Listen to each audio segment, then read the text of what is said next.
Hello everyone and welcome back to my YouTube channel with another useful and informative video. So guys, in this video I'm going to show you how can you fix no sound problem on WhatsApp status on iPhone. So guys, if you're trying to view statuses on your WhatsApp in your iPhone and you're unable to hear the voice or the sound is not coming out of it, here I will show you how can you fix it. So guys, for that you have to simply watch this video till the end.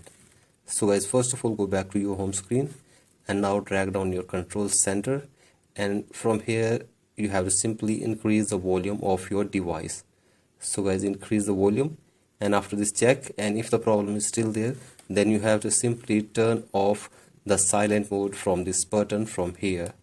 So guys, here you can see this. If it is on, you have to simply turn it off.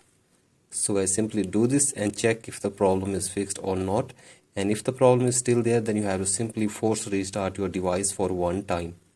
So guys, for that press and release the volume up button and then down button, and keep holding the power button until your device force restarts.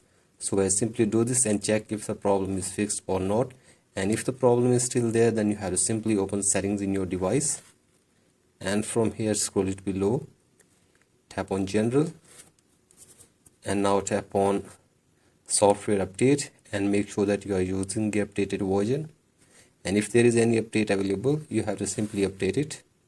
Again go back and tap on iPhone storage,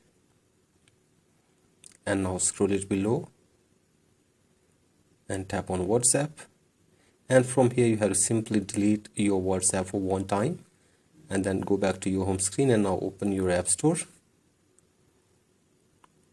and from here search for WhatsApp. So guys, here it is,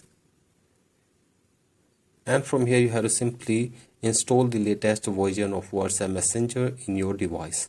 So guys, simply install the latest WhatsApp Messenger in your device and check if the problem is fixed or not, and if the problem is still there, then you have to simply reset all settings of your device. So guys, for that open settings and now tap on general, scroll it below, tap on transfer reset iPhone, tap on reset, and reset all settings of your device from here for one time. So guys, do this, and after this hopefully your problem will be fixed. So guys, that's it for today's video. Hope this video helps you. Please like and subscribe to my YouTube channel as well. Thank you.